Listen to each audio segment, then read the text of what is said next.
Odia explainer रे आज आपण मैंने देखिए जाउछंती केस 39 मूवी स्टार्ट एक झील को देखिए जहाँ पर तार बापा माँ नजर रखी था किंतु एमती लगे जमी से झीटी को तार बापा माँ सबू एक्टिविटी संबंध में जनाअछि। या पर आम एक सोशल वर्कर एमिली जेनकिन्स को देखा पाऊ जे कि किसी केस उपर काम करुए। गोटे छोट पुअर व्यवहार विषय से तार बापा माँ सहित कथा होता एठी आमे जानिपारू एमिली छोट पिलांक उपर हेउथुवा अत्याचार केस गुड़िक उपर काम करुए।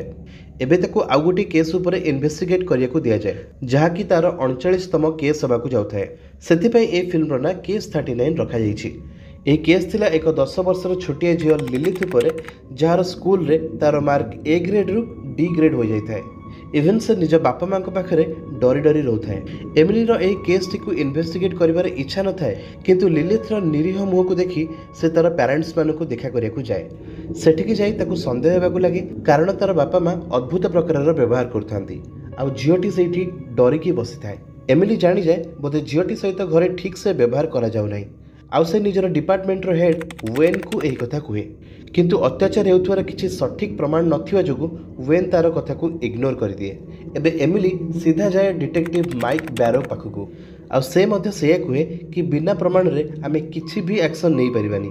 एबे गोटे दिन एमिली वेन सहित कथा हुई से फैमिली को ऑफिस रे आसी देखा करिया पई राजी करई निए। ऑफिस रे लिलिथ लुचि छपी एमिली को कहि दिए कि तार बापा माँ ताको घृणा करती किंतु वेन सामने लिलिथ यह कहि पारे नहीं तेणु सेमानक विरुद्ध रे एमानकु किछि भी प्रमाण मिली पारे नहीं। किंतु एमिली को कोठी ना कोठी संदेह हेउथाए। से ता परदिन स्कूल को जाई लिलिथ सहित देखा करे और तार फोन नंबर ताको दे दिए जहा द्वारा इनकेस जदि भी किछि प्रॉब्लम हुए ताले लिलिथ ताको कॉल करि परिबो। से दिन राति रे एमिली तार गोटे खास संग को कॉल करुथाए किंतु से कॉल उठाउ न थाए। एबे किछि समय परे तार फोन को आउ गोटे कॉल आसे आउ लाइन रे थाए लिलिथ।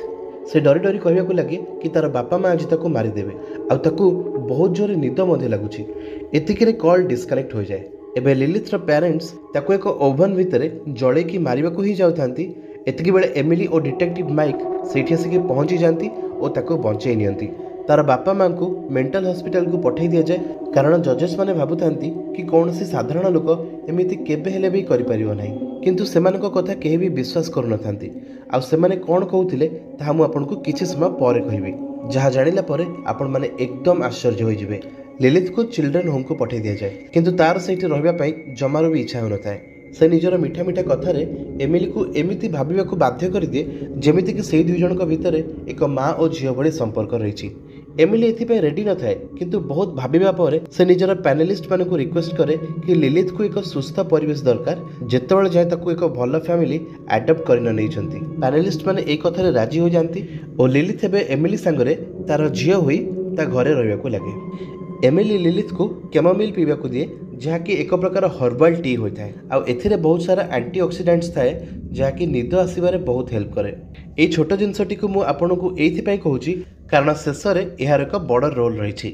ता परदिन एमिली लिलिथर पुराणा घर को तार किछि पुराणा जिनस आनिया जाए जोठी ताको ता बापा माँ को रूम रे किछि एक्स्ट्रा ताला मिले और फ्लोर उपरे किछि फर्निचर घुसारी हला भली राम्पी होइथवार चिन्ह देखा जाए।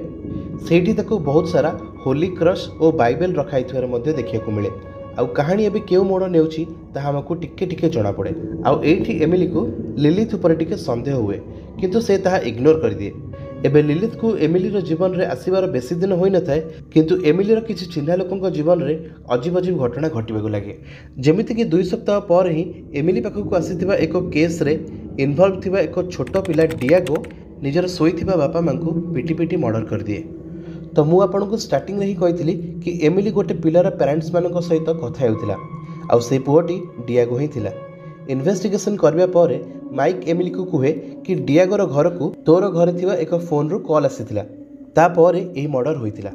एबे पचारिबारु लिलिथ एही कथारे मना कर दिए किंतु एमिली और माइक को जना पड़ी जाए कि से मिछ कथा कहूची बोली। एही घटना जोगु एबे एमिली और लिलिथ को एक साइकियाट्रिक जांच को जिबाको पड़े जहां एमिलीर बेस्ट फ्रेंड डुग हैंडल करथाए किंतु ई सेशन रे किछि अजीब जिनस घटिबार हमको नजर आसे जेमिति कि सडनली लिलिथ बहुत अद्भुत धरणर कथबार्ता करबा लगे। से डुग को कहे कि मते मो छड़ा अन्य काहाको भी डर लगे नहीं तुमको कौन डर लगे।